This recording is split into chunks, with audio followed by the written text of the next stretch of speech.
그래서 공무원을 교육하는 위탁교육기관으로 하버드 대학의 케네디 행정대학원 같은 걸 그동안 많이 사용해 왔거든요. 공무원 위탁교육을 하게 되면은 우리도 마찬가지지만 위탁하는 교육을 하는 기관이 이제 상당히 수익을 누릴 수 있지 않습니까?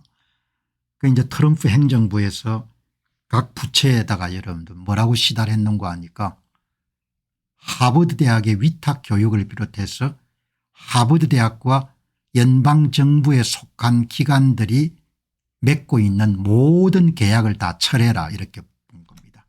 그 여러분들 조치를 뉴욕타임스가 소개했네요. 하버드 대학과 여러분들 맺은 정부 계약을 전부 다 취소해라. 1억 달러입니다. 1억 달러. 도널드 트럼프 정부가 하버드 대학과 맺고 있는 정부 계약을 전부 다 취소하는 겁니다. 아마 이 중에 위탁 교육이 많을 겁니다.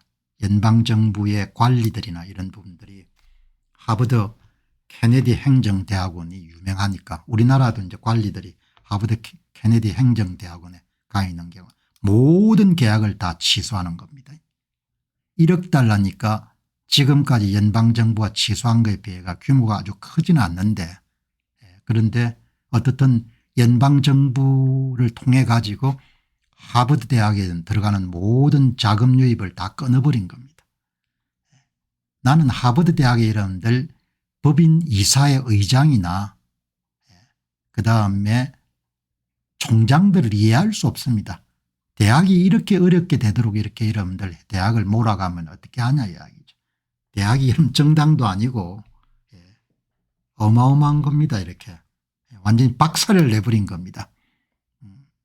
지난달부터 현재까지 트럼프 정부는 하버드 대학에 총 32억 달러 4조 4천억 규모의 연방지원금과 계약을 취소했고 현재 트럼프 정부는 하버드 대학이 반이스라엘 성향 시위에 참석한 학생들에 대한 정보를 제공하고 중국 공산당과 협력하고 있다는 지적을 했는데 하버드 대학의 총 등록 학생의 27%를 차지하는 외국인 학생들의 신상하고 국적을 제공해라. 당연히 제공해야 되는 거죠. 그런데 지금 보면은 하버드 대학이 숨겨야 될 이유가 많이 있는 것 같아요. 그러지 않고서는 이렇게 끝까지 갈 수가 없는데 아무튼 간에 이렇게 지금 돼 가지고 오늘 뭐 아주 대대적으로 여러분들 월스트리트저널도 트럼프 행정부가 완전히 풀리 끝낸다. 하버드 대학의 연방정부와 그 기관들의 계약을 풀리 엔드 완전히 끝낸 조치를 지금 취하고 있다. 트럼프 행정부는 반유대주의와 인종차별을 이유로 하버드 대학과 연방 계약을 종료하려고 한다. 그리고 매달 며칠까지 6월 뭐 며칠까지 연방 정부에 속하는 각 기관 부처들은 하버드 대학과의 위탁 교육을 비롯한 모든 계약관계를 종결한 것을 보고해라. 이렇게 여러분들 예산처가 이제 명령을 내린 겁니다. 우선은 하버드 대학의 법인 이사회 의장, 이사회 멤버들 가장 큰 사람은 총장 이런 사람들이 사태 파악을 참 잘 못하는 것 같아요. 조직을 이렇게 어렵게 만들면 안 되거든요. 여기에 대해서 이제 제 논평하고 다른 시각을 가지신 분도 계실 겁니다.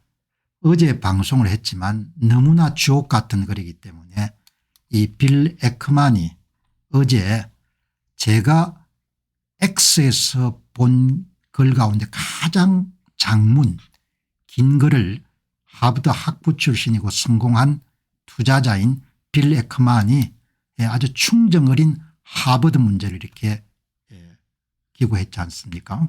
처음 시작은 상당히 이렇게 감성적입니다. 자신에게 많은 기회를 제공한 모교인 하버드가 2023년 10월 7일 하마스가 주도했던 유대인 대학살 사건 이후에 10월 8일부터 하버드 대학에서 벌어지게 된 친하마스 시위 친팔레스타인 시위야, 그것에 대한 대학 당국의 여러분들 아주 이상한 태도가 본인이 알던 하버드는 아니었다는 겁니다. 학생들과 교수진과의 인터뷰와 회의를 포함한 캠퍼스 내 추가 조사를 통해 이 문제가 단순히 반시온주의나 반유대 문제가 아니라 베리타스라는 원래 대학의 사명에서 완전히 벗어나 한때 위대한 교육기관을 반미적 기관으로 내몰고 말았다고 봅니다. 이 베리타스가 진리라는 뜻이죠. 라틴어로. 학생들은 그동안 억압자와 그다음 억압자와 억압당하는 피해자 사이의 싸움으로 세상을 이해하도록 그런 교육을 지속적으로 받고 교수들도 여러분들 그런 것을 가르쳐 왔다, 이걸 지적하는 거지 않습니까? 아주 잘 쓴 글입니다. 그리고 하버드가 그동안 학부 학생을 입학시키거나 교수진을 채용할 때 이른바 DI 정책, 평등 정책에 따라 가지고 백인 남성들, 아시아계 이런 사람들에게 여러분들 불이익을 주고 여성과 소수자와 성소수자에게 특별한 특권을 제공한 부분을 신랄하게 비판하는, 딴 사람이 아니고 하버드 대학에도 많은 기부를 한 하버드 출신의 가장 성공한 리틀 월렌 버핏으로 불리는 빌 에크만이 글이 여러분들, 제가 그 글을 읽고 상당히 감동을 받았습니다. 왜냐하면은 미국에서 교육을 잘 받고 이런 사람들은 이런 글을 스스로 쓸 수가 있구나. 어마어마하게 긴 글을 쓴 겁니다. 하버드는 수사를 피하게 웹사이트를 삭제했고, 하버드가 교수 채용과 입학 과정에서 적용해온 DI 정책, 평등성 정책은 백인과 유대인과 아시아인을 억압자로 간주하고 그다음에 착취당하는 자로 유색인종, 성소수자, 여성이라고 보는 겁니다. 그래서 그들을 교수 채용했으나 입학에서 특별하게 우대해야 된다, 이렇게 여러분들 교육을 시켜오고 본인들이 실천해 온 겁니다. 그걸 신랄하게 비판한 겁니다. 하버드는 행정부와 협력하여 문제를 해결하는 대신에 행정부를 고소하는 것을 그치지 않고 이번 정책을 추진하는 미국 국토안보부 장관, 미국의 국무부 장관, 미국의 보건부 장관, 모든 여러분들 행정부 수장들을 개인적으로 그렇게 이런 고소하는 것은 정말 하버드답지 않고 너무나 비겁한 행위다. 이걸 빌 에크만이 그대로 지적하는 겁니다. 당신들 어떻게 기관에 대한 고소 고발은 내가 이해할 수 있지만 어떻게 행정부의 여러분들 각 수장이 본인이 맡은 권한 내에서 역할을 담당하고 있는데 개인적으로 수를 하면 어떻게 하냐. 저는 모교를 돕기 위해서 노력했지만 아무런 연락을 받지 못했고, 반유대주의 종식을 위해서 하버드는 마땅히 체계적인 노력을 기울여야 되고, 그리고 그 개혁 안에는 하버드 캠퍼스 내외에서 모든 종류의 시위를 할 때는 마스크를 착용하는 것을 금지시켜야 되고, 그다음에 자신과 다른 사람들을 이지매하거나 폭력을 행사하거나 폭언을 해서는 안 된다는 그런 내부적인 제도 개선을 해야 되고, 그리고 이번에 하버드 규정을 위반한 학생들이나 시위 주동자는 반드시 책임을 물어야 되고, 하버드는 더 이상 특정 그룹에 속하는 사람을 우대하기 위해서 다른 사람을 차별하는 그런 정책을 폐지하고 능력 기반 입학제도, 메리트 시스템을 다시 가동해야 된다. 너무나 여러분 신랄하게 쓴 겁니다. 그리고 하버드는 트럼프 행정부하고 협력해야 되고, 행정부가 하버드대에 보낸 4월 3일 날 9대 조건은 무리한 것은 없고 합법적이기 때문에 하버드가 주장하는 정부가 헌법을 위반하고 정부 권한 법적 한계를 초월했다는 것은 말이 되지 않는다. 하버드가 해야 될 일은 분명하고 간단하고 행정부 요청을 신속하게 수용하고 그리고 필요한 조치를 취해야 되고, 그리고 행정부가 요구하는 외국인 학생 리스트를 행정부가 요구하는 양식이나 내용에 맞춰서 신속하게 제출해야 될 의무가 있다 이야기죠. 하버드가 무슨 하늘에서 난 것도 아니고 미국의 헌법과 법률을 위반해 가지고 여러분들 존재할 수 있는 기관은 아니라는 것을 분명히 이야기하는 겁니다. 하버드는 즉시 하버드의 이사회 조직을 개편해야 되고 이사회 의장은 즉시 이번 사태에 대해 책임을 지고 페니 플리처크 의장 전 오바마 정부의 상공부 장관 그리고 아주 부유한 그런 상속인이 책임을 지고 물러나야 된다. 하버드는 트럼프 행정부 요청과 우리를 진지하게 받아들이고 즉각적으로 조치를 취해야 되고 이제 관심 있고 하버드에 애정을 가진 사람이 The time to start saving Harvard is now다. 하버드를 구하기 위해서 나서야 될 시점이 됐다. 얼마나 여러분들 아름다운 문장을 썼는지 다시 한번 여러분 미국의 엘리트들 생각이 반듯한 엘리트들이 얼마나 지적인 파운데이션 기반이 여러분 확고한지를 한 번 더 확인한 겁니다. 빌 에크만은 정치적 이해가 전혀 없는 사람입니다. 그래서 관세 정책에 대해서도 90일 유예 같은 걸 주장했고 이 글을 아마 도널드 트럼프 대통령도 진지하게 읽었을 겁니다. 왜냐하면 빌 에크만의 크레딧이 있는 사람이기 때문에. 이렇게 여러분들 정리를 하고 이런 진실을 한국의 언론들도 대부분 다 침묵하고 있기 때문에 저는 좀 소수 의견이지만 정론, 올바른 이야기, 베리타스, 진리 이런 부분을 계속해서 말씀을 드리도록 그렇게 하겠습니다. 전부가 뭐죠? 도널드 트럼프가 나쁜 사람이다 이렇게 몰고 가는 겁니다. 미국이나 한국이나 그냥 50보 100보인 겁니다. 자, 미국 땅은 아주 넓습니다.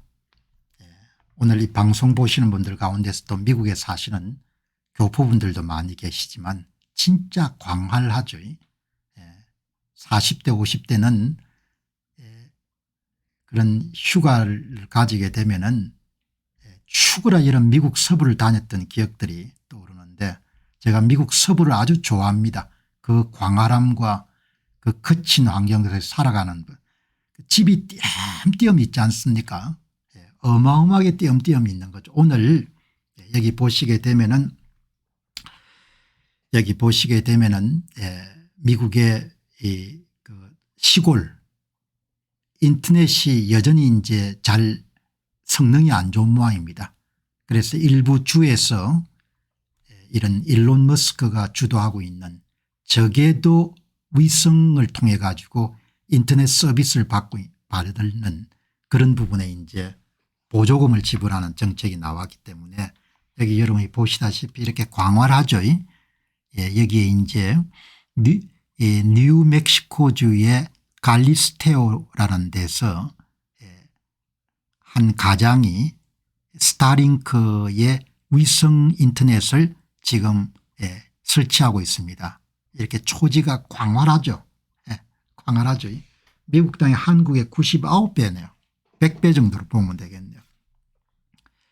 인터넷 서비스에 접근한다는 현대 문명의 이기를 누린다는 거니까 여기 보시게 되면은 이게 이제 미국의 성인들이 브로드밴드에 여러분들 접속할 수 있는 그런 비중인데 여기 보시게 되면은 광케이블망으로 접속하는 사람들하고 그다음에 역시 이제 시골에는 훨씬 더 낮은 거죠.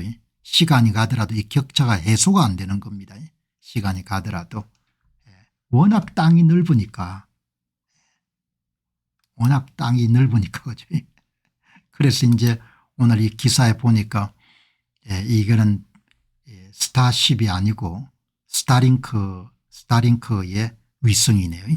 이런 위성이 하나 이제 쏘아 올리게 되면 20개 30개 정도의 새끼 위성을 퍼뜨려 가지고 이렇게 이제 한 7,000개 이상 정도가 저궤도에서 여러분들 인터넷 서비스를 담당하고 있는 거죠.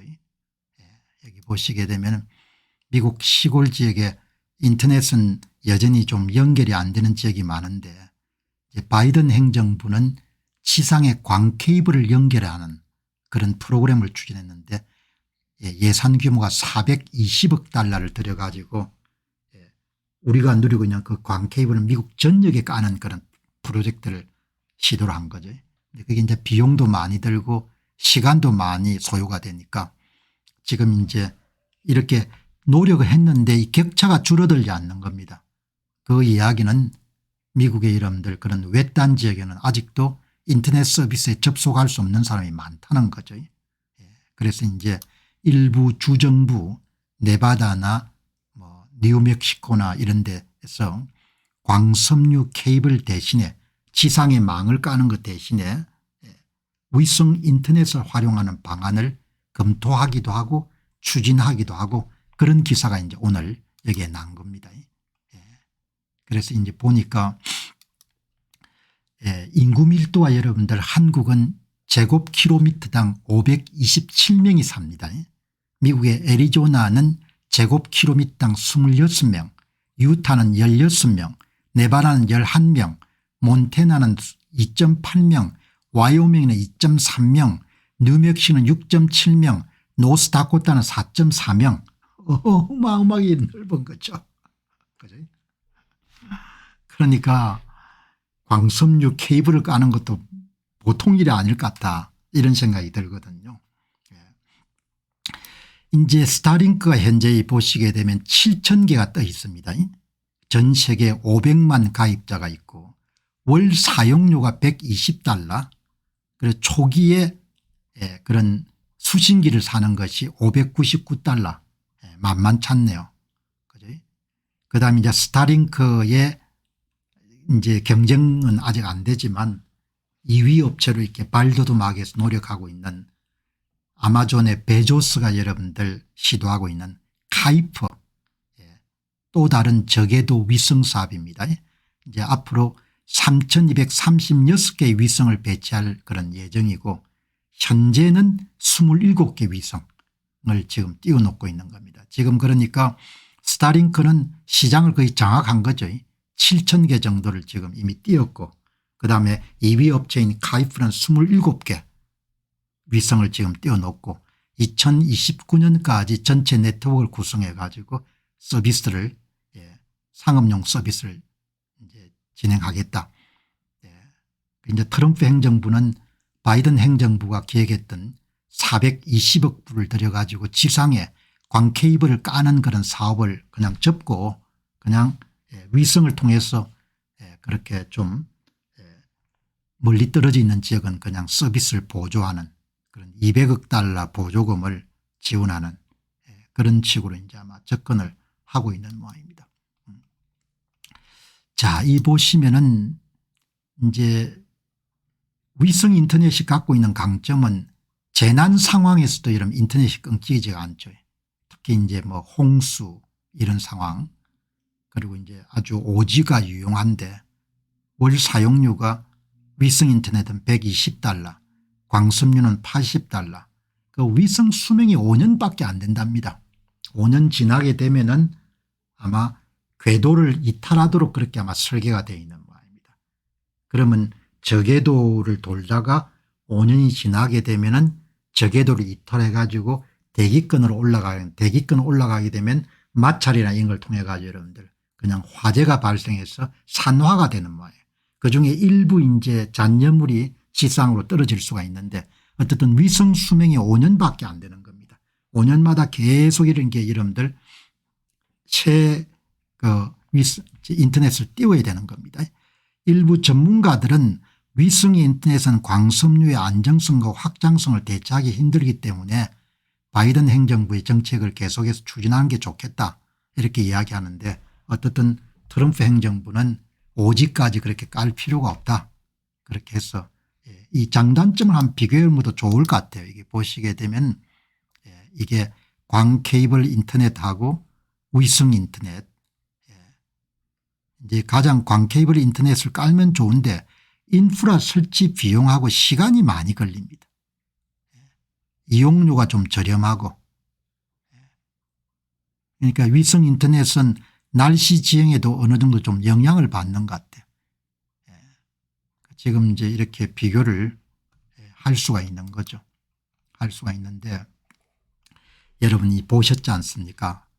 어제 보셨죠? 이 이제 스타링크가 위성을 발사하게 되면은 일단 이게 쫙 올라가 가지고 상승 비행을 하다가 어느 궤도에 이르게 되면은 위성을 배출하는 거죠. 이게 한 번 발사할 때마다 20개에서 30개 정도를 위성을 배출하는 겁니다.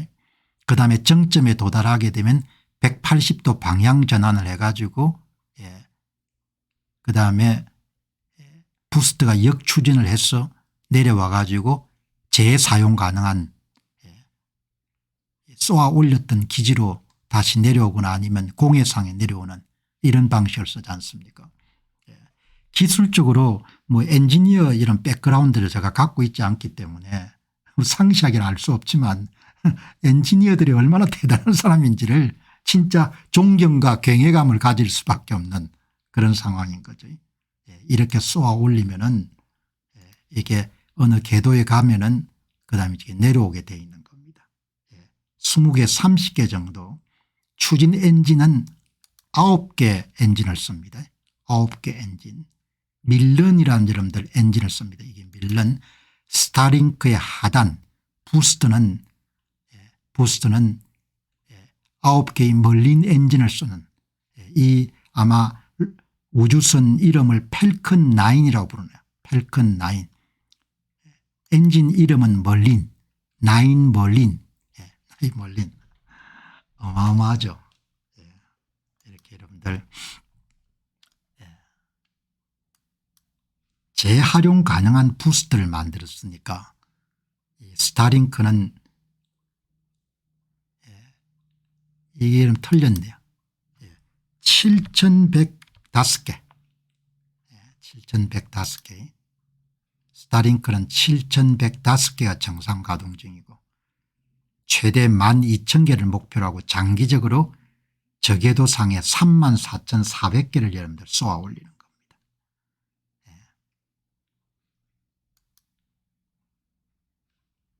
재사용 로켓 펠컨 8로 원가를 절감하고 빠른 확장이 가능한 거죠. 일론 머스크가 진짜 천재적인 사업가 같아요. 원가를 절감하는 거니까 뭐 재사용 로켓을 만들었으니까 이걸 재사용한다는 거 아닙니까? 재사용. 이게 대단한 그런 혁신을 이룬 거죠. 수명이 5년이고 대기권 저궤도를 이탈하게 5년 지나면은 대기권에 진입해 가지고 연소해 가지고 타버리는 겁니다.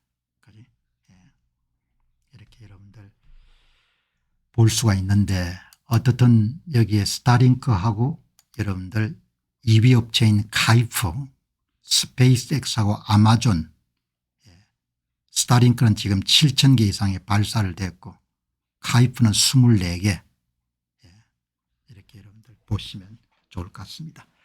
자, 여러분들 재사용 자, 이렇게 여러분들 보시고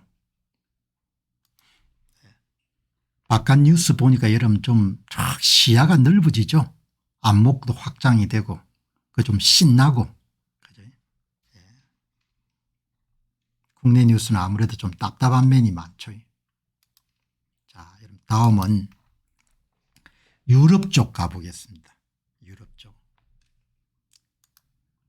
우리나라에는 이렇게 이 러시아나 푸틴을 옹호하시는 분들도 굉장히 많으십니다. 제가 방송에서 한두 번 언급했지만 슬라브족 러시아 사람들은 피해의식이 굉장히 강한 것 같아요. 외세 침입이라는 그런 부분에 대해서 물론 외세로부터 직접 여러분들 침략을 당한 경우도 있지만 러시아 국민 자체가 여러분들 그런 피해의식이 좀 강하다는 생각이 들거든요. 그게 아마 이제 문화적인 부분도 영향을 많이 받았을 겁니다. 그리고 러시아는 이런 서구 유럽과 달리 정상적인 산업화라든지 근대 시민사회를 한 번도 겪어보지 못했죠.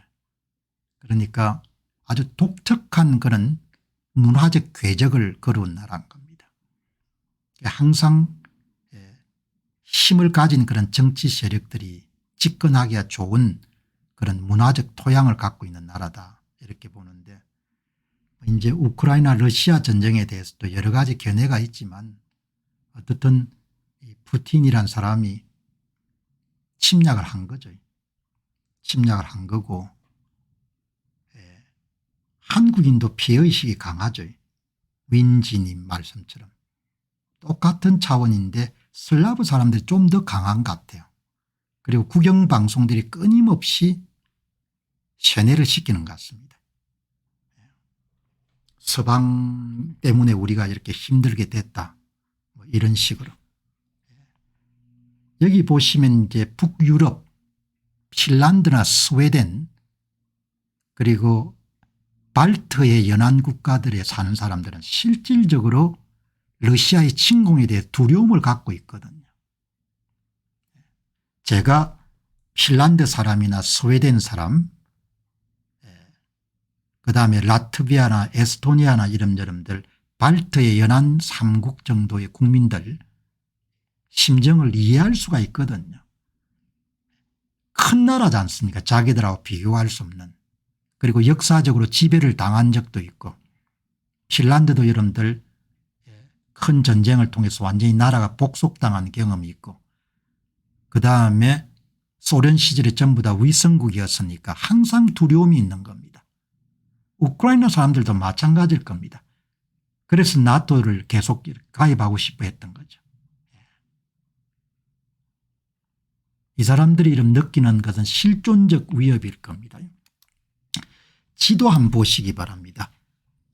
이게 핀란드가 2023년도에 나토에 가입을 했고 스웨덴이 2024년도에 가입했습니다. 이런 나라들이 수십 년 동안 영시의 중립국이었지 않습니까? 나토를 가입할 때 굉장히 고민을 많이 했을 겁니다. 2022년도에 러시아의 우크라이나 침공이 있은 다음에 가입을 했는데, 그다음에 여기 이제 발트에 붙어 있는 에스토니아, 라트비아, 리투아니아 이런 나라에 사는 사람들도 굉장히 불안감이 많은 거죠.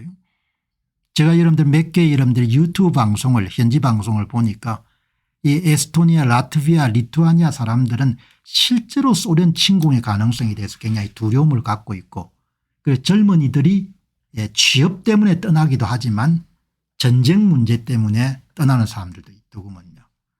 그러니까 저는 작가 생활을 오래 했기 때문에 단편적인 정보를 보더라도 이 사람들의 입장에서는 생각을 참 많이 하게 되는 것 같아요. 핀란드는 1300km 정도를 소련하고 이런들 국경선을 접하거든요. 그런 나라가 소련이 아주 싫어하는 나토에 가입할 정도가 되면은 핀란드 국민들이 굉장히 많은 두려움을 느낀다는 거죠. 여기 이제 우크라이나 이런 나라들이 다 러시아하고 이런들 접경을 하고 있기 때문에 오늘 제가 이 방송을 다루는 것은 오늘 마침 월스트리트저널의 여러분들 보니까 미국이 유럽의 북부 변경 지역에 대한 군사 지원을 증강하고 있다. 러시아가 또다시 북유럽이나 발트의 3국을 침략할 그런 것을 두려워하기 때문에, 그러니까 미국의 해병대가 스웨덴이 여러분들 영에 속한 전략적으로 아주 요충지인 그런 섬에서 여러분들 미사일 훈련을 한 것을 보도하는 그런 기사가 나온 겁니다. 여기 보시게 되면 이거는 유럽의 디펜스 매거진인데 미국의 여러분들 해병대가 스웨덴의 전략 요충지인 고트랜드 섬에서 이런 최신식 무기를 여러분들 실험한 내용들을 이제 보도를 한 겁니다. 여기에 유럽의 디펜스 인더스트리 잡지네 고트랜드에서 이런 미사일을 실험을 한 겁니다. 이제 오늘 이 기사가 난 겁니다. 미국이 군사적인 그런 훈련도 하고 그런 협조 관계를 유지한다. 러시아 침략에 대해서 북유럽의 핀란드나 스웨덴 발트 3국 사람들이 어마어마하게 두려워하는 겁니다. 그 사람들은. 그리고 발트의 특히 3국 같은 경우는 러시아계 주민들이 상당히 많이 삽니다. 우크라이나를 침략할 때로 러시아계 주민들하고 문제가 있었지 않습니까? 굉장히 두려워하는 겁니다. 이게 정말 두려운 거죠. 여기 보시면은 이번 기사의 가장 핵심 포인트는 나토의 미래와 러시아의 침략에 대한 우려로 인해서 미 해병대가 북유럽에서 병력을 2배로 늘리고 있습니다. 그러니까 미국이 골치가 아픈 겁니다. 전 세계 여러분들 분쟁에 대해서 뭐 자의반 타의반으로 책임을 져야 되니까 나토 동맹국들은 러시아를 저지하고 통합을 개선하기 위해 북유럽과 발트해 지역에서 합동 군사훈련을 실시하고 있습니다. 발트의 요충지인 스웨덴 섬 고트란드는 나토의 전략적 요충지입니다.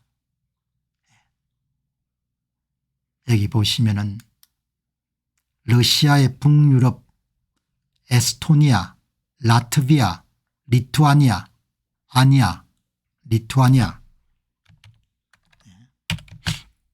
침공에 대한 우려 증가, 실제 이런 위협을 느끼는 겁니다. 그 미국이 또 여러분들 여기에 개입하지 않을 수가 없는 겁니다. 그리고 아마 우크라이나 전쟁을 통해서 푸틴이 상당히 자신감을 많이 얻었을 겁니다. 여기 이제 보시면은 우리도 큰 나라 옆에 있기 때문에 항상 불안해하지 않습니까? 오랫동안 중립국을 표방해왔던 핀란드와 스웨덴은 2022년도 우크라이나 침공 이후에 각각 2023년과 2024년에 나토에 가입했다. 특히 핀란드의 나토 가입은 소련으로서는 굉장히 뼈아픈 부분일 겁니다. 왜냐하면 1300km 정도를 여러분들 이렇게 1300km 정도를 국경선을 이렇게 면하기 때문에, 그러나 핀란드 사람들이 얼마나 좀 심각하게 느꼈으면 나토에 가입을 결정했겠습니까? 오늘 보도가 됐던 것은 저도 이제 이번 기사를 통해 처음 알게 됐는데 이게 에스토니아, 라트비아 이런 나라고 이게 발트 3국이고 여기가 여러분들 스웨덴이지 않습니까? 노르웨이, 덴마크, 핀란드. 이게 발트 해안을 보면 이게 나올 때 이게 여기 요충지와 고트랜드를 쓰면 섬이 크네요. 스웨덴령입니다. 스웨덴령. 여기서 이제 미사일 훈련을 한 겁니다. 미사일 훈련을 했는데 스웨덴의 고틀란드 섬은 대단히 요충지고 스웨덴 정부의 재무장이 추진이 됐고 이전에는 무장을 하지 않았습니다. 고틀란드 지역의 섬에 전시가 발생하게 되면 4,500명을 주둔할 수 있는 그런 준비를 하고 있고 이번에 미 해병대가 고틀란드 섬에서 로켓 발사 훈련을 실시했고 그 로켓의 사정거리가 200마일 떨어져 있는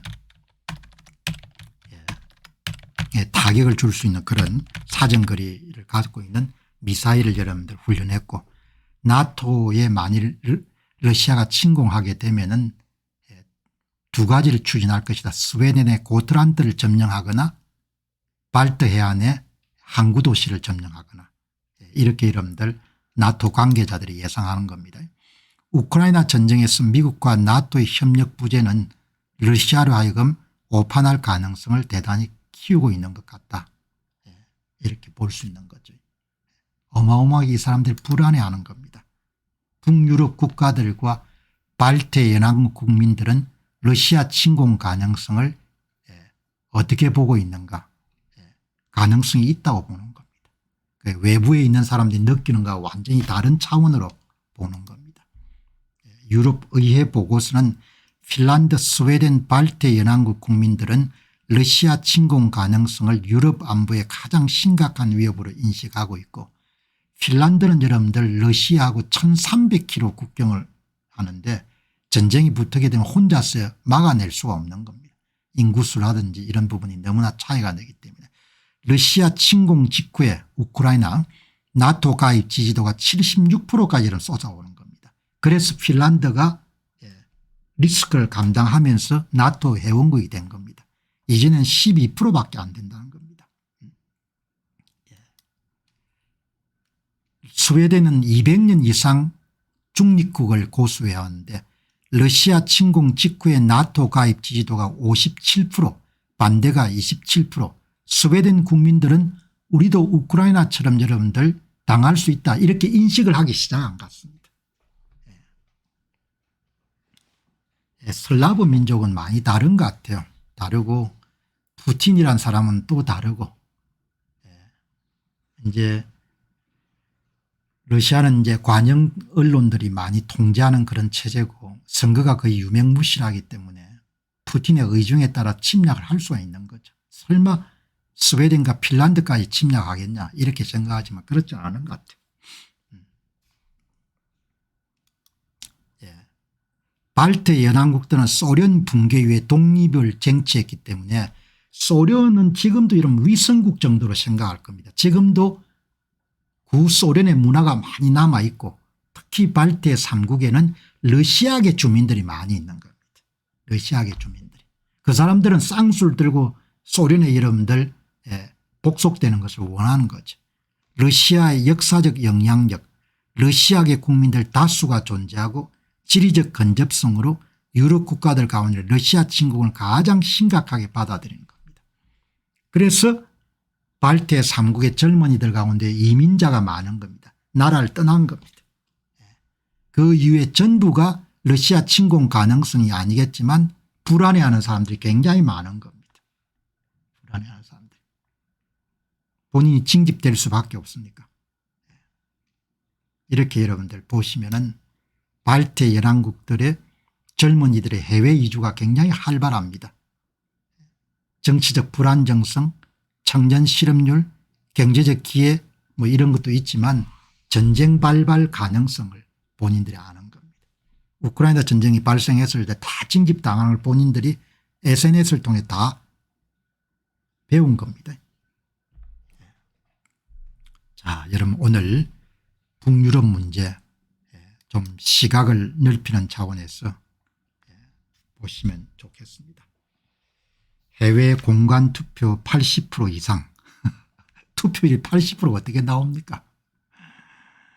한국 정말 큰일 났습니다. 뭐 다 자업자득이죠.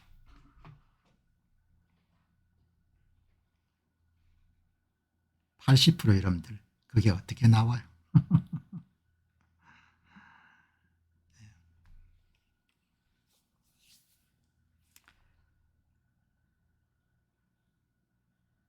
자, 여러분 오늘 휴머노이드 모멘트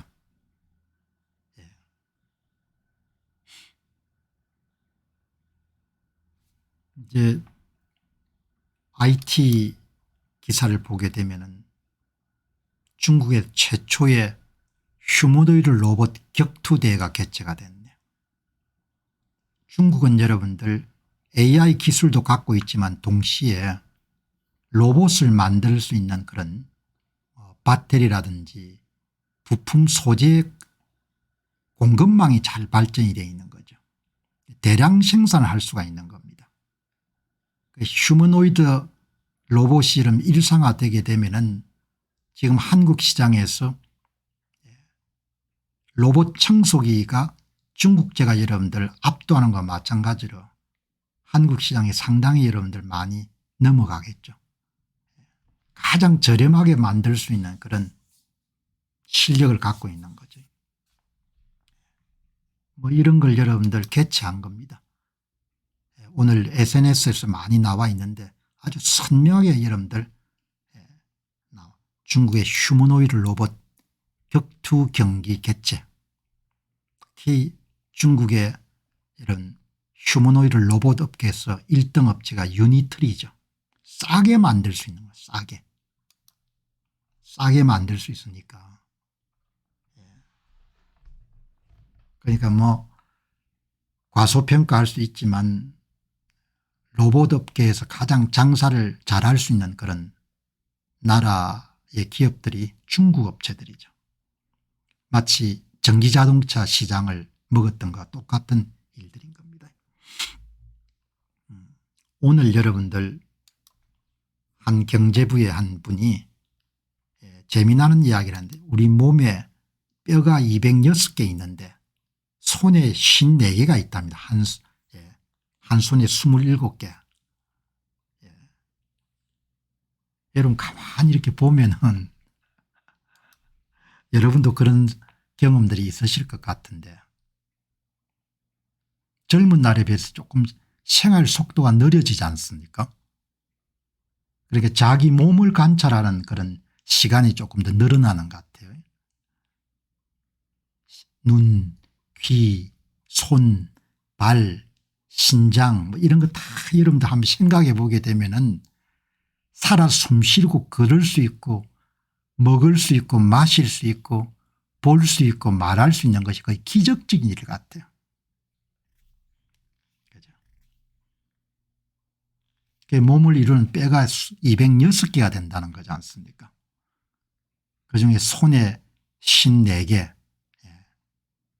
그 이제 로봇이 마지막 공략해야 될 부분이 아마 손 부분이 뭡니까? 손 부분.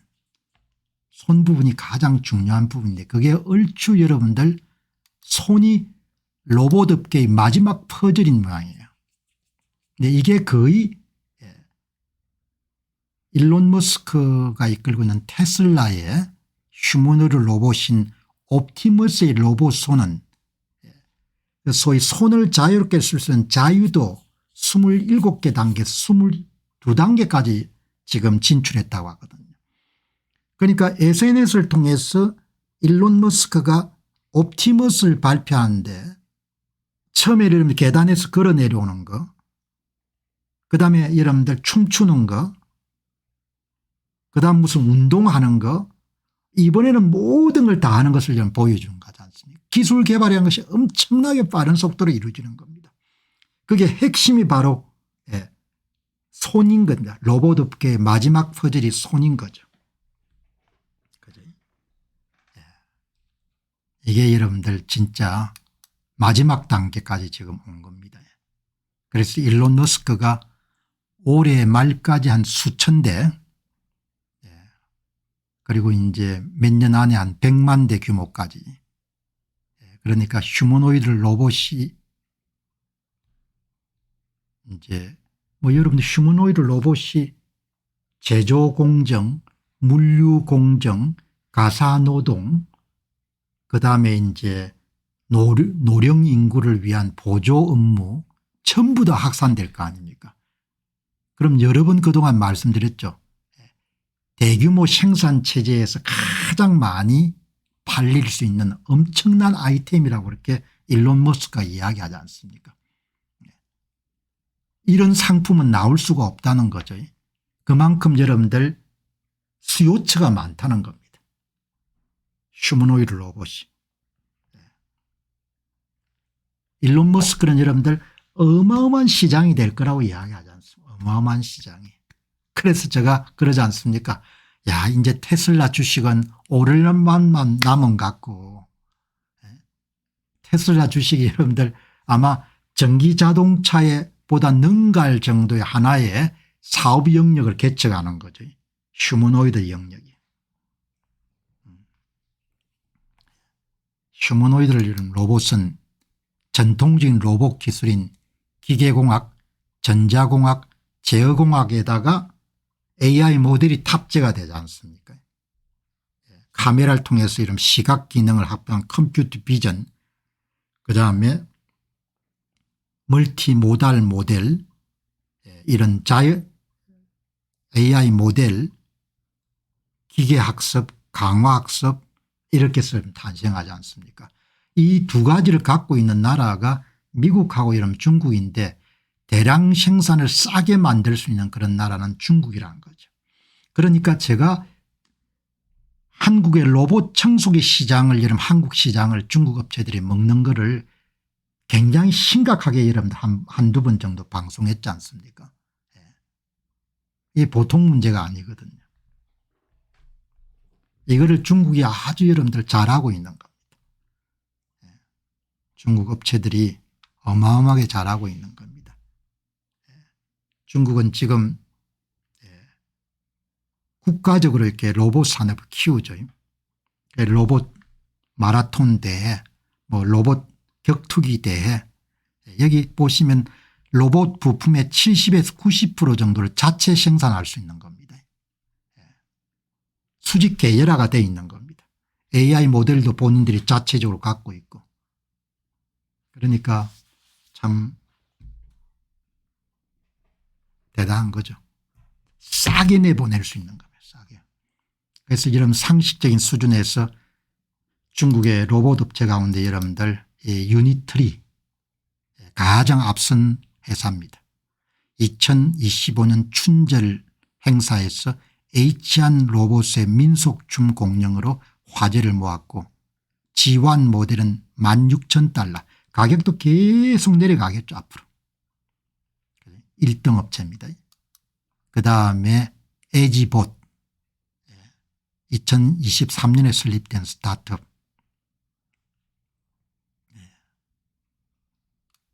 그다음에 유비텍 이런 회사들이 중국이 참 싸게 만들 수 있고 또 응용 기술이 뛰어난 나라지 않습니까? 그러니까 한국이 참 분발해야 될 것 같다는 생각이 드는데 자 여기 이제 중국 가전에 백도가 심겨져서 위험합니다. 자 슈퍼 헤비 부스터 어제 방송을 드렸는데 오늘 한 번 더 추가 내용이 나와 가지고 엊그제 여러분들 일론 머스크에 포스팅한 그런 내용이 거의 없어 가지고 궁금했는데 이렇게 아마 이제 오늘 아마 발사될 겁니다. 현지 시간 화요일이니까 현지 시간 화요일에 이 9번째 비행 이런 스타쉽 이 스타쉽이 9번째 플라이트 9 스타쉽이 지금 이제 이 발사대에 대기하고 있는 겁니다. 이제 발사를 하게 되면은 일정한 궤도에 2분 몇십 초 정도에 도달하게 되면은 이 상단에 하고 하단이 분리돼 가지고 하단은 다시 이런 돌아오는 거죠. 이렇게 재활용을 위해 가지고 궤도까지 이름 올리는 데 사용됐던 부스터가 돌아와 가지고 이렇게 여러분들 다시 활용되기 위해서 이렇게 여러분들 기지로 돌아옵니다. 여기 보시게 되면은 33개의 엔진을 사용하지 않습니까? 33개 엔진. 이번 비행에서는 33개 지난번에 사용됐던 33개 가운데 22개가 재사용되고 4개가 새금 모양입니다. 여기 보시면은 이 윗부분이 스타쉽 로켓이고 하단 부분이 추진체에 해당하는 슈퍼 헤비 부스터입니다. 상단 하단 한 120m 정도 되는 여기 보시면은 120m입니다. 120m. 이거는 이제 과거에 아폴로 프로젝트에 사용했던 세턴 9. 자, 이 스타쉽의 하단은 슈퍼 헤비 부스터고 33개의 랩타 엔진으로 여러분들 추진력을 얻게 되는 거죠. 33개. 그리고 150톤 무게를 저궤도까지 운반하고 발사 이후에 2분 45초 정도가 지나게 되면 상단과 하단이 분리가 됩니다. 발사 후에 2분 45초까지 계속 가속이 돼 가지고 2분 40초 되면은 발사 후에 저궤도인 60에 70km에 도달하게 되고 그렇게 되면 다시 이렇게 분리돼 가지고 하단은 내려오고 상단은 이제 본인이 필요한 대로 가겠죠. 가장 핵심은 재사용 가능한 슈퍼 헤비 부스터입니다. 슈퍼 헤비 부스터. 재사용을 가능하게 한 겁니다. 이게 예술인 거죠. 이번에 여러분들 9번째 화성 탐사를 위한 스타쉽은 33개 엔진 가운데 29개를 다시 사용하는 겁니다. 29개를. 예, 그러면 이제 이렇게 여러분들 내려오는 겁니다. 이렇게 보시게 되면은 2분 한 50초에서 분리가 돼 가지고 부스트는 내려옵니다. 내려와 가지고 여기에 발사대에 착지하거나 아니면 공해상에 떨어지거나. 그죠? 이게 1번 2번 그다음에 3번 4번 이렇게 되는 거죠. 대단하죠. 여기 보시면은 잔 클라우스라는 분이 글을 쓰신 걸 보니까 일론 머스크가 포스팅을 다시 했는데 이 슈퍼 헤비 부스터 스타쉽의 하단인 추진체는 내일 다시 비행을 합니다. 스타쉽 프로그램의 첫 번째 부스터를 재사용하는 아주 중요한 그런 발사입니다. 이전 8번 비행 끝에 나온 것입니다.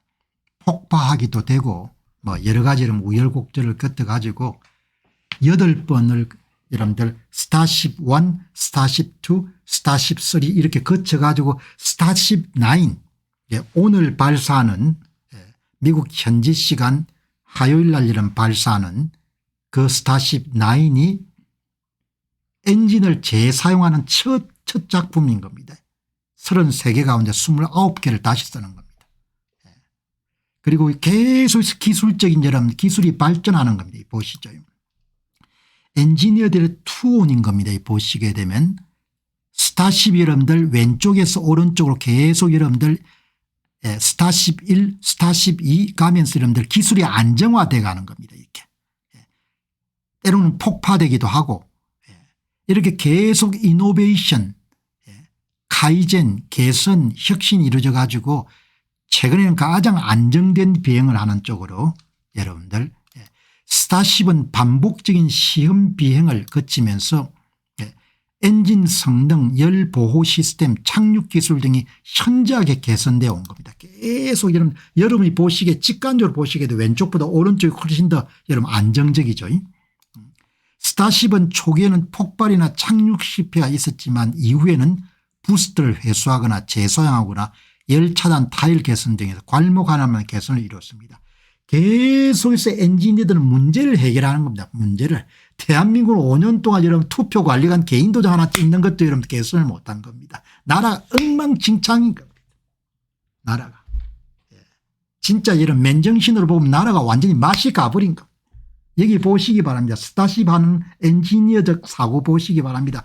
계속 1번 스타쉽 2번 스타쉽 3번 스타쉽 가면서 계속 개선을 해가지고 우리가 엔지니어가 아니지만 딱 보기에 뭐죠? 아 기술적으로 왼쪽으로부터 오른쪽 갈수록 계속 기술이 안정화되고 가구나. 여기서 이제 상단 스타쉽 로켓 하단 슈퍼 헤비 부스터. 오늘 여러분들 제가 어제 한 방송을 왜 다시 이야기하냐 아주 흥미로운 것이 오늘 나온 겁니다. 일론 머스크 여러분들 비행기를 이 스타쉽을 더 자세하게 알 수가 있는 이렇게 이런 스타쉽 플라이트 9을 여러분들 시각적으로 표현해 가지고 오늘 한 분이 올린 것을 일론 머스크가 포스팅을 다시 해 준 겁니다. 여러분들 사람이 살아가는데 두 가지가 있어야 될 것 같아요. 하나는 호기심이 살아 있어야 되고 두 번째는 열정이 있어야 되는 거죠. 나아짐에 대한 열정, 훌륭함에 대한 열정, 선에 대한 열정이 있어야 되는 겁니다. 그런데 그 열정 이전에 사람이 가장 중요한 것은 호기심이 살아있어요. 호기심이. 뭘 알고 싶고 궁금해하고. 그러니까 오늘 여러분 어제 이야기한 이 내용을 오늘 왜 다시 한번 이야기하냐. 고맙게도 여러분 일론 머스크가 뭘 공개했는가 하니까 시각적으로 플라이트 9 스타쉽 여러분들 9번째 비행을 이렇게 시각적으로 이해할 수 있도록 딱 공개한 겁니다. 그러면 오늘 방송을 통해 스타쉽을 한 단계 여러분 더 우리가 이해를 할 수 있는 겁니다. 돈 안 되는 지식이지만 호기심이 여러분 있어야 그다음에 돈 되는 지식도 입수를 할 수 있는 거죠. 그래서 이걸 여러분들 분리해 가지고 보시기 바랍니다. 이게 스타쉽 35 이게 여러분들 이제 기술적으로 뭐 예를 들면은 이 타일을 개선한 거라든지 또 타일을 사용하는 그런 영역을 줄여 가지고 무게를 여러분들 줄인 거라든지 그다음에 집게 그걸 캐치 포인트라고 하는 캐치 포인트. 예, 여러분들 캐치 포인트가 여기에 이 캐치 포인트 돌아오는 부스트를 딱 낚아채는 이 캐치 포인트를 여러분 개선한 거 이런 내용이 이게 나오는 겁니다. 예. 기능적인 캐치 포인트 이 기능을 아마 이제 개선하는 이런 내용이 나온 겁니다. 예. 여기 여러분들 요 상단을 본 겁니다. 그럼 하단이 중요한 내용이 많습니다. 예. 하단 보시기 바랍니다. 예. 이 하단을 보시게 되면은 예. 이게 아마 부스트 14-2가 예. 이게 일렬 번호로 이렇게 새로운 것을 계속 시도할 때마다 뭐 1-1, 2-1 이렇게 붙이겠죠. 예. First reflight of super heavy booster. 슈퍼 헤비 부스터가 이런 첫 번째 재사용된 겁니다. 재사용. 엔진 33개 가운데 29개를 지난번에 썼던 것을 다시 사용하는 겁니다. 엄청난 기술적인 진보인 거죠. 33개의 랩트 엔진 가운데 29개를 재사용하고 4개를 신형으로 이번 투입한 겁니다. 이번 플라이트 9 9번째 비행의 중요한 의미는 슈퍼 헤비 부스터의 재사용 가능성을 검증하는 비행인 겁니다. 그동안 부스터는 해수되었지만 재사용 비행은 처음입니다. 29개 엔진의 재사용의 의미는 비용과 시간을 현저하게 줄일 수 있다는 겁니다. 일론 머스크가 진짜 천재입니다. 자기가 없는 사이에 엔지니어들이 알아서 다 이렇게 여러분 할 수 있도록 체제를 만들어 놓은 겁니다. 여러분 엄청난 비행인 겁니다.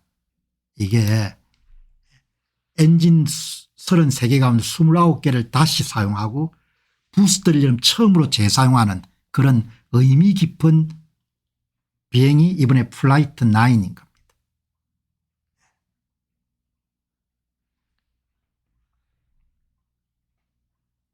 여기 보시게 되면 이렇게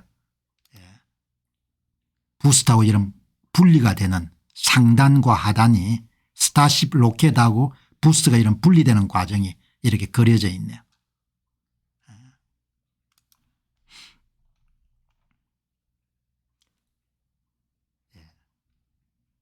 스타쉽은 초기에는 폭발이나 착륙 실패가 있었지만 이후에는 계속 노력을 해가지고 이번에 여러분들 미티게이션 메저 플람 플라이트 9 지난번 8번째 비행과 달라진 점에 대한 부분을 정리를 해 놓은 겁니다.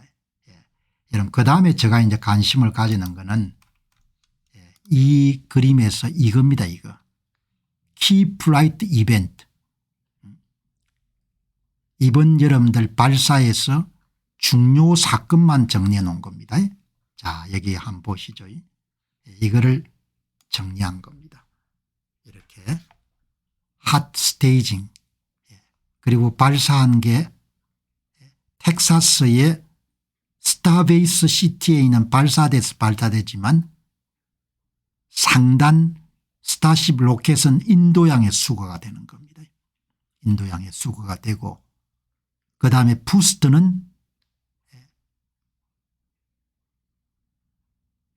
과거의 멕시코만 지금의 아메리칸만 텍사스에 가까운 데서 부스트가 해수가 되는 겁니다. 텍사스 스타베이스에 발사한 부스터 추진체는 아메리카만에 착륙합니다. 발사대로 돌아오지 않고 6분 40초 만에 바다에 떨어지는 겁니다. 재사용을 위해 가지고. 자 여러분이 한번 보시죠. 여기 보시게 되면은 이 보시죠. 발사하고 2분 37초 2분 37초에 상단 스타쉽하고 하단 슈퍼 헤비 부스트가 분리가 되는 겁니다. 이걸 핫스테이징이라고 부릅니다. 핫스테이징. 3분 29초 분리 후 3분 29초에 핫스테이지 링이 또 분리가 됩니다. 이것은 부스트와 스타쉽 간 연결 구조를 제거하는 과정입니다. 그다음에 여러분들 이게 역주행을 해가지고 부스트가 랜딩합니다. 바다에 랜딩하는 겁니다. 발사 후 6분 40초에 스타쉽 하단 부스트가 멕시코만에 착륙합니다. 걸프 오브 아메리카 미국만에 착륙합니다. 이것은 스타베이스 텍사스 스타베이스 발사된 이후에 부스트가 비교적 가까운 지역으로 돌아와 해수되는 경로를 뜻합니다.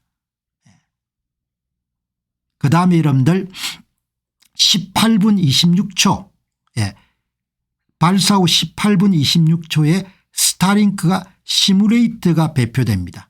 더미 위성 뭔고 하니까 스타링크에서 여러분들 위성을 가상위성을 발사하는 실험을 하는 겁니다. 스타링크에서는 여러분들 20개 30개 정도 가상위성을 그냥 가상이 아니고 위성을 쏘지 않습니까? 또 마찬가지인 겁니다. 발사 후 6분 40초 만에 돌아온 것이고 그리고 발사 후 18분 16초 만에 위성 발사 실험을 하는 겁니다. 그다음에 이런 보시기 바랍니다. 발사 후 57분 47초 49초에 여기 보시면 발사 후 47분 50초에 스타쉽이 대기권에 재진입합니다. 이 과정에 열 보호 시스템이 테스트됩니다. 그리고 1시간 6분 38초에 스타쉽이 인도양에 착륙합니다. 그러니까 상단은 궤도 비행을 여러분들 마친 다음에 인도양으로 하단은 텍사스 인근의 아메리칸만으로 떨어지는 겁니다.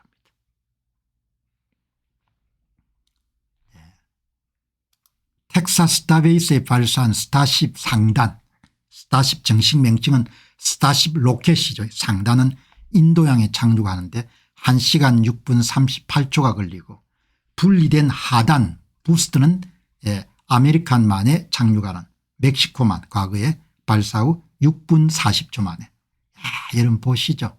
얼마나 대단한 겁니까 이렇게. 이걸 핫스테이징이라고 부르네. 핫스테이징. 부스트 랜딩 스타링크 시뮬레이터 가상 여러분들 위성을 쏘아 올리는 훈련을 하는 겁니다. 스타시프 리엔트리 대기권의 리엔트리 인디안 랜딩 인 인디안 오션 어마어마하죠. 정말 여러분들 우리는 엔지니어 여러분들 배경을 갖고 있지 않지만 이렇게 여러분들 배워갈 수 있는 겁니다. 얼마나 이런 멋있습니까. 공병호 TV에 선거 부정만 때리 하다가 여러분들 뭡니까 그걸 딱 정리하고 그다음에 유럽 남아공 문제 미국 문제를 전부 다 여러분들 다 커버를 할 수 있는 겁니다. 이제 웬만한 기술적인 문제도 다 커버가 될 수 있는 겁니다. 뭐 지금은 여러분들 이렇게 하겠지만 좀 더 가면 이제 바이오라든지 이런 분야까지 여러분들 더 확장을 할 수가 있겠죠. 진짜 테슬라 주식은 앞으로 오를 일만 남았을 것 같아요. 그런데 주식이란 것이 뭐 오르다가 또 내리니까 내릴 때 조금씩 사모으면 좋겠다는 생각이 드네요. 진짜 미 합중국은 일론 머스크 보유국이네요. 어마어마하지 않습니까 이게. 여러분이 보시기 바랍니다. 얼마나 이렇게 쉽게 설명해 놨는지. 보통 그냥 지식을 갖고 있는 사람도 이 우주선 발사 과정에 대해서 한 단계 더 이해도를 여러분 높일 수 있는 그런 상황까지 간 겁니다. 이렇게 여러분들 보고 항상 우리는 한자 용어로 일신 우일신 그리고 계속해서 전진하는 겁니다. 자, 여러분 오늘 이제 마지막 방송 정리하도록 하겠습니다. 자, 여러분 좋은 세상이네요. 오늘 방송 다 마쳐놓고 그냥 여분으로 이렇게 자료를 보는데 작곡을 해주는 여러분들 뭐 여러분도 잘 아시는 분이 많으시겠죠. 작곡하는 AI 작곡 에이전트. 이제 작곡하는 전통적인 업무가 모두 다 게임 오버 끝났습니다. 여러분이 누구시든지 간에 그냥 여러분들이 이런 음악을 만들어 주십시오. 이렇게 프롬프트 문장으로 입력하시거나 또 비디오 같은 것을 보여주고 이런 음악을 작곡해달라. 분량은 50조, 분량은 30조 이렇게 요구하게 되면은 AI 작곡 에이전트가 음악을 만들어 줄 수 있는 겁니다. 그래서 여러분 내가 심심해가 JB 샤님이 하신 대로 여기에 템폴러라는 그런 오늘 소개받은 사운드 유 비전이라는 그런 작곡 여러분들 에이전트한테 좀 감미롭고 부드러운 그런 음악을 하나 1분 내로 작곡해 주십시오 하니까 어마어마하게 작곡을 잘하는데 음악이 멋있네요. 유료 프로그램이긴 하지만 몇 번 정도는 프리를 할 수가 있습니다. Start free now. 여러분도 한번 해보시기 바랍니다. 템폴러. 작곡가들도 참 문제가 많겠네요. 여기다 여러분들 그냥 주문을 하면 됩니다. 음악 이런 거 만들어 주십시오. 이렇게 집어넣으면은 그냥 작곡을 해 주는 겁니다. 참 황당한 세상이 된 거네요. 1분짜리도 만들어 줄 수 있고 2분짜리도 만들어 줄 수 있는 겁니다. 이미지 생성은 많이 받는데 작곡을 이러면 이렇게 해 주는 겁니다. 그리고 저작권 전혀 안 걸립니다. 저작권이 전혀 걸리지 않고 그렇게 만든 음악은 자기가 소유할 수가 있는 겁니다. 여러분 참 무지무지한 세상이 된 겁니다. 왜 여러분 의대를 그렇게 많이 가려고 하는지 저도 미래를 정확히 알 수가 없으니까 뭐라고 이야기 못 하겠는데 진단의학과 이런 부분은 타격이 엄청나게 크겠네요. 의사분들이 하는 것이 주로 수술도 많이 하겠지만 진단을 하는 게 큰 몫이지 않습니까? 환자의 증상을 듣고 본인이 갖고 있는 임상 경험을 토대로 해가지고 진단을 하는 건데 그걸 기계가 대체할 수 있는 거지 않습니까? AI가 여기 보시게 되면은 AI가 폐의사분을 당황스럽게 만들고 있습니다. 20년 동안 여러분들 이런 영상이나 이미지 자료를 가지고 진단하는 업무를 해온 분이 이렇게 이야기합니다. AI가 폐과 의사를 놀라게 했습니다. 이 의사분은 20년 동안 공부해온 일을 순식간에 AI 진단 에이전트가 해내버립니다. 의사는 평생을 폐 엑스레이를 읽고 최고의 그림자, 반점, 변형을 구별하는 법을 배워왔습니다. 그런데 지금 AI가 등장해 가지고 그 어떤 의사보다도 빠르고 정확하게 차분하게 작업을 마무리합니다. 한 의사분이 이렇게 고백합니다. 매혹적이면서도 무서웠습니다. 공상과학 소설에 나오는 사이버 펑크가 이미 도착했다는 것을 깨달았습니다. 미래의 의학에 오신 것을 환영합니다. 의료 분야를 그렇게 많은 우수한 인재들이 진출할 필요가 있겠냐는 생각이 들거든요. AI에 가장 적합한 분야가 의료 분야 같거든요. 의료 분야가. 진단 그리고 여러분들 수술도 많은 부분이 휴머노이드 로봇이 수행하는 날들이 올 거 아닙니까? 지금 여러분들 이번에 일론 머스크의 뉴럴링크 같은 경우도 정밀 수술을 다 로봇이 하지 않습니까? 칩을 심는 거. 평생을 배워왔는데 일거에 여러분들 다 대치를 해버리는 겁니다. 여러분이 갖고 계시는 엑스레이라든지 MRI 촬영 이미지 같은 걸 여러분들 이런 데 올려서도 답을 많이 받을 것 같거든요. 글록 같은 데 올리더라도. 여기 이제 사이버펑크는 과학소설 장르의 하위 부류로 고도로 발전한 기술과 정보화 사회, 인공지능, 사이버네틱스, 디지털 네트워크에 발달한 미래 세계를 배경으로 하고 그런 세상이 이미 와버린 겁니다. 그다음에 여러분들 유료 사용자들에게 주어지는 그런 AI 모델입니다만은 구글이 또 어마어마한 것을 발표했네요. 구글이 유료 모델에 제공하는 BO3라는 걸 내놨는데 동영상 생성 여러분 AI입니다. 그런데 화질 같은 게 어마어마하게 뛰어나네요. 이게 다 자연으로 가능한 겁니다. 킹콩하고 여러분들 100여 명이 사는 사람들이 신나게 여러분 파티하는 그런 영상을 만들어 달라 이렇게 요구하게 되면 이렇게 나오는 겁니다.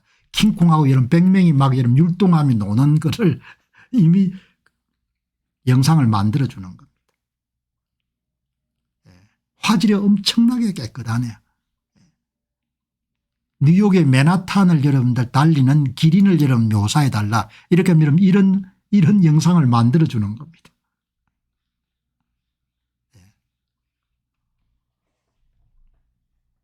동영상 AI 동영상 에이전트, AI 여러분들 작곡 에이전트, AI 임상 진단 에이전트 어마어마하죠. 화질이라는 것이 너무나 뛰어나네요. 깜짝 놀랄 정도입니다. 초기 버전에 비해서 이거는 좀 흐리게 나와서 그런데 진짜 이런 동영상을 보면 야 이게 무슨 이런 날이 있나 생각이 들 정도로 얼마나 여러분들 킹콩 같은 이런 고릴라가 선명한지 진짜 같은지. 여러분 아무튼 일자리가 흔들흔들 하겠네요 앞으로. 일자리가 어제 말씀드린 바와 같이 버티컬 AI 에이전트 특정 분야에 특화된 그런 업무를 수행하는 AI들이 어마어마하게 여러분들 활성화되겠네요. 광고 같은 것도 상당히 많이 대체가 되겠네요. 자, 여러분 오늘 방송 여기서 마치고 또 내일 새 주제 준비해서 여러분 찾아뵙도록 그렇게 하겠습니다. 좋은 하루 되시고 또 내일 여러분들 어김없이 함께 할 수 있기를 바랍니다. 고맙습니다.